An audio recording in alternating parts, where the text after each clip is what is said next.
Welcome everyone to today's brown bag seminar, which has the title Data Labeling, Industrial Challenges and Mitigation Strategies. I am quite pleased to introduce our speaker of today, Theodor Fredriksson, who has for the last 1.5, 2 years or so spent quite a bit of time working on data labeling. And why is data labeling so important, especially in an industrial context? Well, in our experience, almost all machine learning and deep learning applications these days require labeled data sets. And in practice, many data sets that many companies have actually are not labeled. And then the question becomes, how do you get those data sets labeled so you can actually use them for training? And the answer is that in many cases, that means that you need to either go for Amazon Turk or some other crowdsourcing solution. You have to use your own employees or some other approaches, which tend to be very manual and very effort consuming. Theodor is, however, looking into a number of approaches that allow you to do that with much less effort and with still quite good accuracy. And with that, I believe that this is a quite interesting seminar for many of you that are working on machine learning in various forms. And with that, Theodor, I would like to hand the floor to you so that you can share the presentation with us. And just to be clear for everyone, Theodor will present for around 20 to 25 minutes, and then after that we will open up for questions, and we should be done around 12:30 or maybe a few minutes past that. And with that, Theodor is starting to share his screen. I can see it, Theodor, so I'll leave the floor to you. So go ahead. Thank you for that very nice introduction. So as Jan said, this talk is gonna be about data labeling and the challenges and the mitigation strategies that we have found through research with industry foremost. But so here's an overview of what we have done so far. So I've written 5 papers so far, three of whom are accepted. So I made a systematic literature review first. I did this. This was the first thing I did when I got here, and it outlines several labeling approaches that are commonly used in practice. And then I wrote a paper, which is the title of this talk. I did an internship with some software with a software center company, and I spent some time there to identify the challenges they had and what mitigation strategy they have and could potentially implement to solve these problems or challenges. And then we have also written a paper on this third paper, Machine Learning Algorithms for Data Labeling and Empirical Evaluation, is an evaluation of these algorithms that we found in the systematic literature review. And then we have 2 more papers that we are almost done. We're about to submit. They are TBS, to be submitted, where we assess what data set you should use to evaluate your semi-supervised learning. So so we're looking into are there any data sets that are more suitable than others, and it turns out that there are some.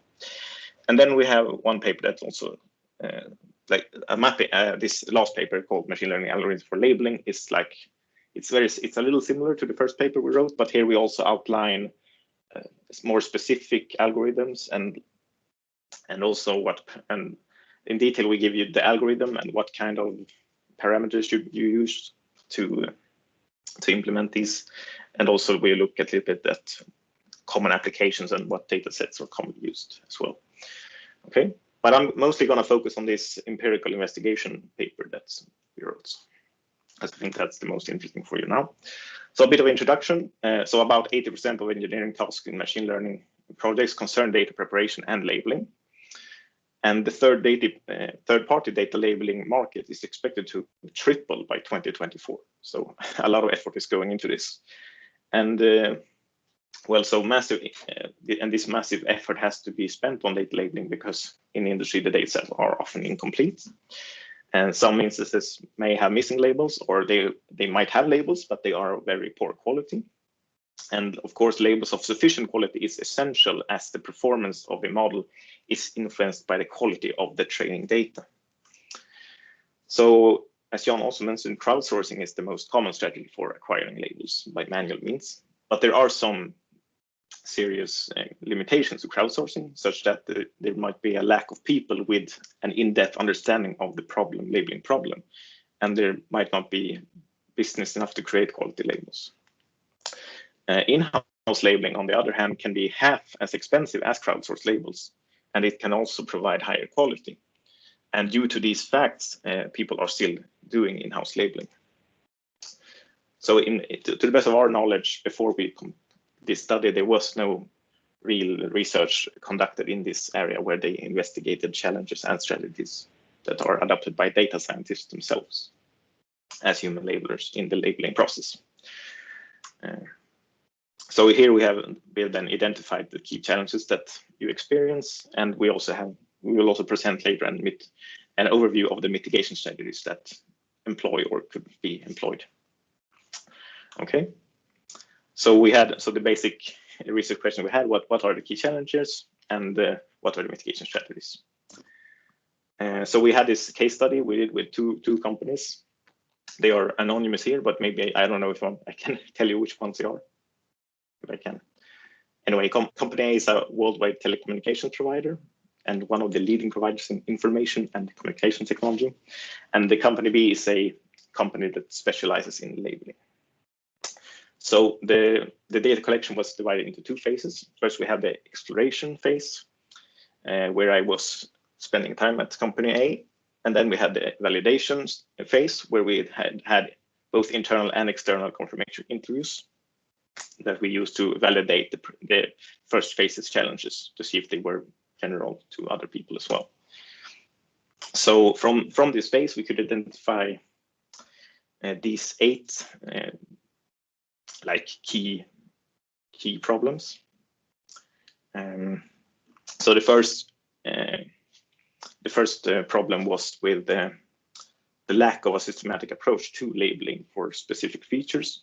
So it was very clear that all these people working at company A needed labeling, but they were very unaware of how they should go forward and how they should plan things and stuff. And the second problem was that there was a very unclear responsibility for labeling. Who should do the labeling? Should the data scientists do the labeling? Should they what do you call them? The people that your customers. I lost the word. Should they do the labeling, or who should do the labeling? So it's a constant struggle to decide who should do the labeling, because obviously it's a very time-consuming task for a data scientist to do, just sit and manually label stuff. It's nothing that they want to do.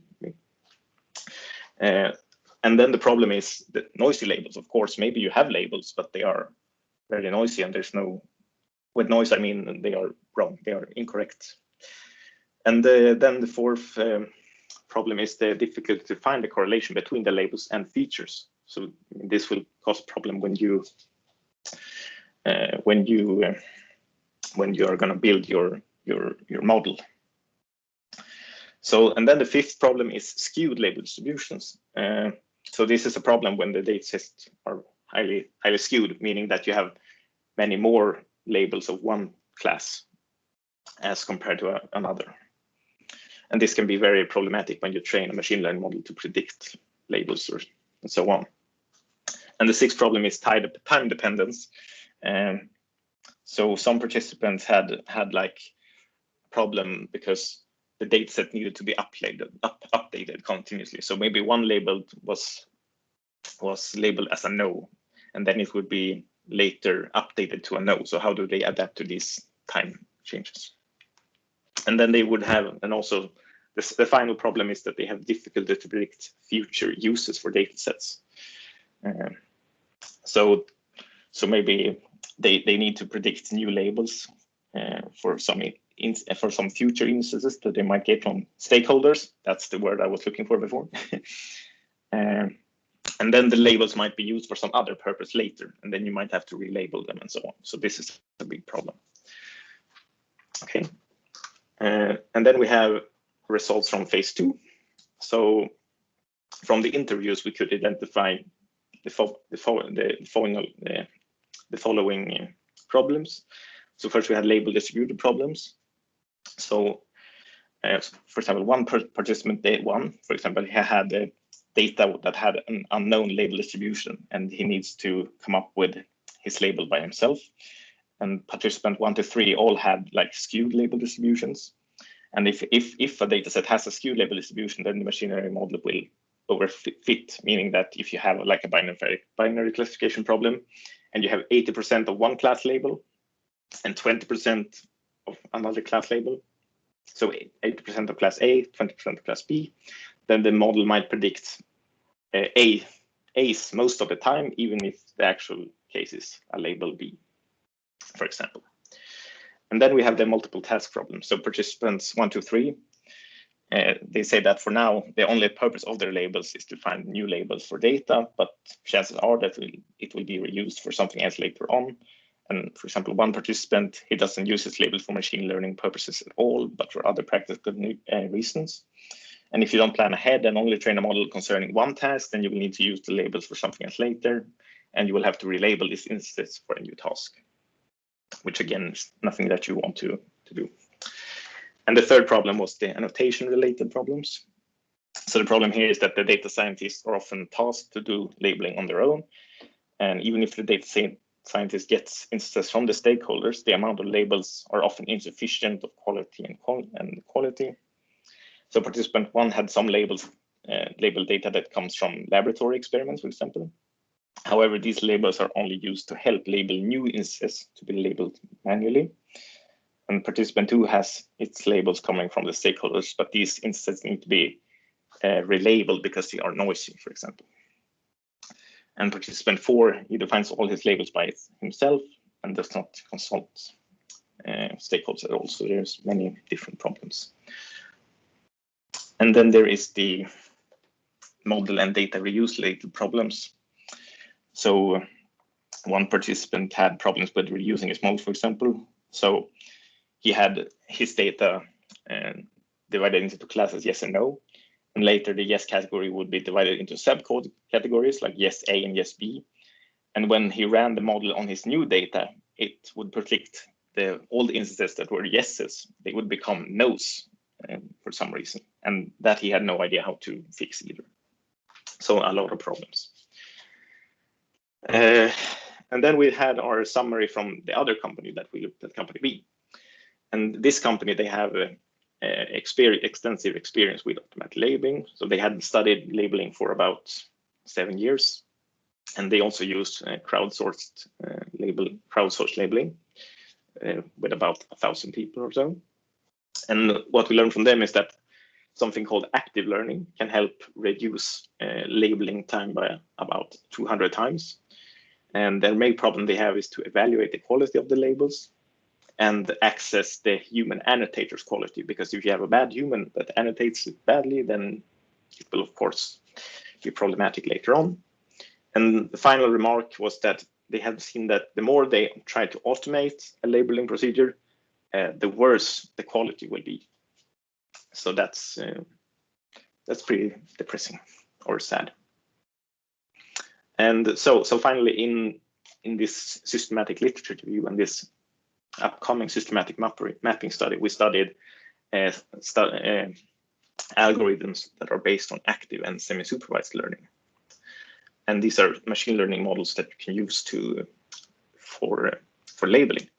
So originally, traditionally we use something we call a passive learning, which means that if you have maybe a big data set where you only have maybe a very small amount of label instances, then you would take some data sets randomly and label these manually maybe, and then you will have, okay, so you would choose a couple of instances randomly, and then you will give them to an oracle, like a human or something, and then he would label them, or it would label them, and then you will train your model depending on this. But this can be very problematic. And then we propose something called active learning. And in this scenario, we query instances by informativeness and then allows the oracle to label them. So we choose some kind of measurement to determine which instances are the most informative. So which one should we are more useful to use in the training of the data. And this is so what we do. This is a iterative procedure. So what you do is that you have a small amount of labels maybe, and then you have a big amount of unlabeled data, and then you run your active learning method, and then you choose which instances you want to label, and you label them, and then you train your machine learning model, and you see what kind of accuracy you get. And if the accuracy is too low, then you request more labels, or you can also relabel some of them, or however you want to do it. And then you continue this process until you have an accuracy that you are satisfied with. So that's active learning. And then you have semi-supervised learning, which is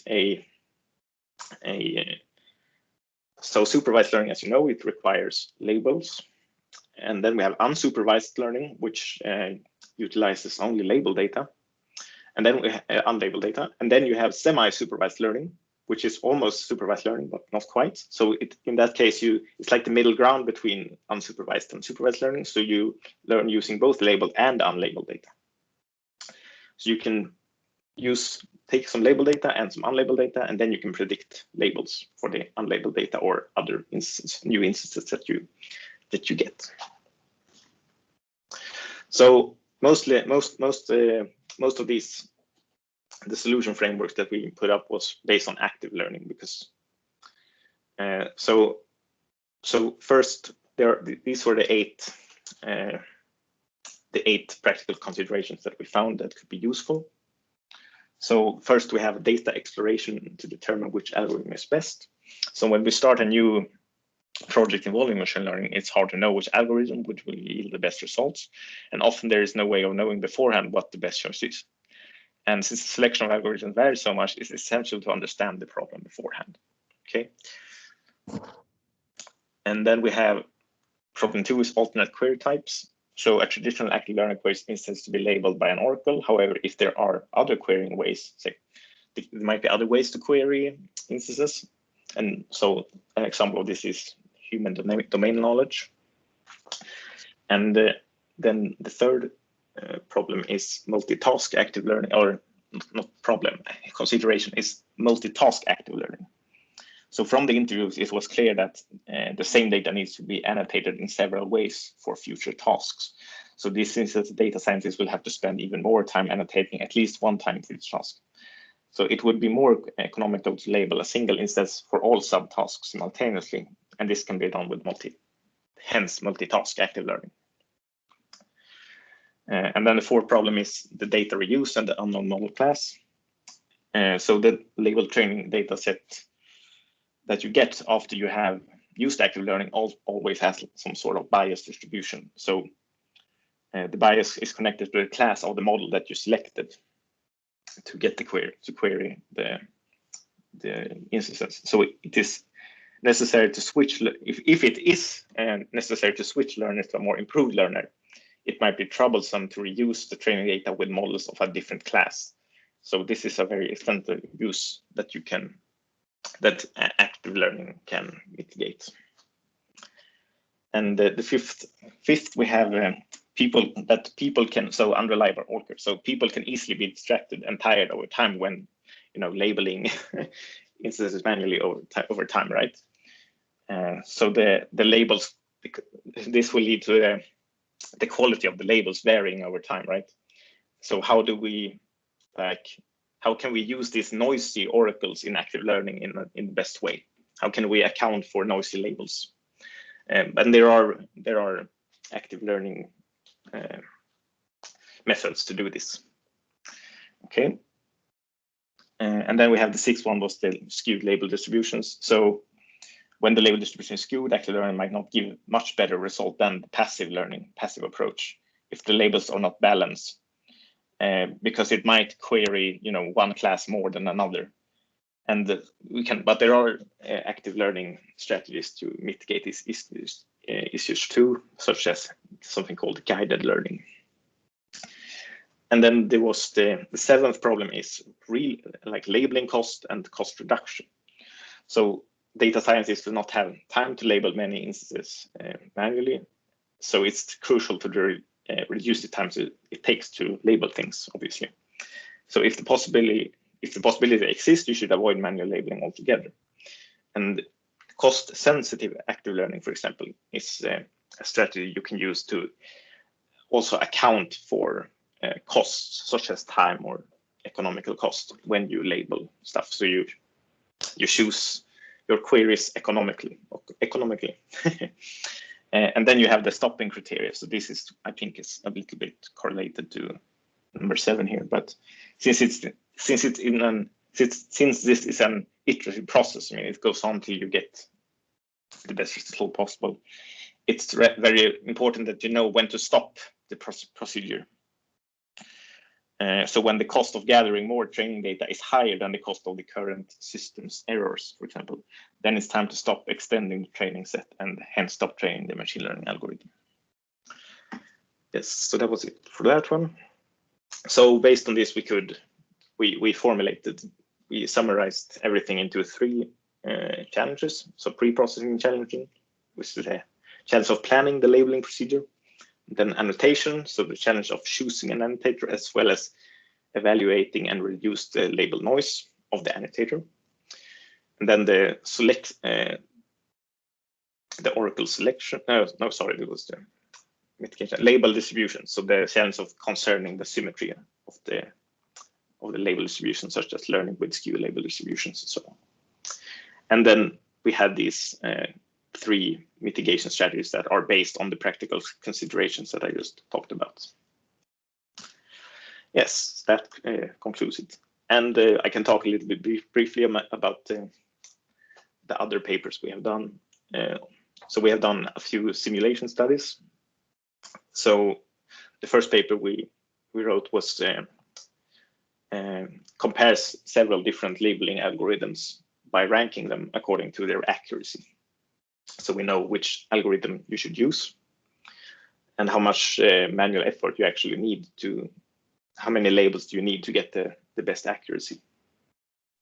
And then we have in this other paper, we have examined the data sets to evaluate semi-supervised learning. So we have, like, instead of looking at the algorithms, we look at what data set should be used to evaluate them. So we have basically a data set that gives very good results on all algorithms. So if you have a bunch of algorithms, if the data sets give 90% accuracy on all of these algorithms, then it's a very bad data set because it's not very good to evaluate it. But if it has a varying, like if it goes from accuracy 10% to 90%, then it's very good because then it's easy to know which algorithm is the better one.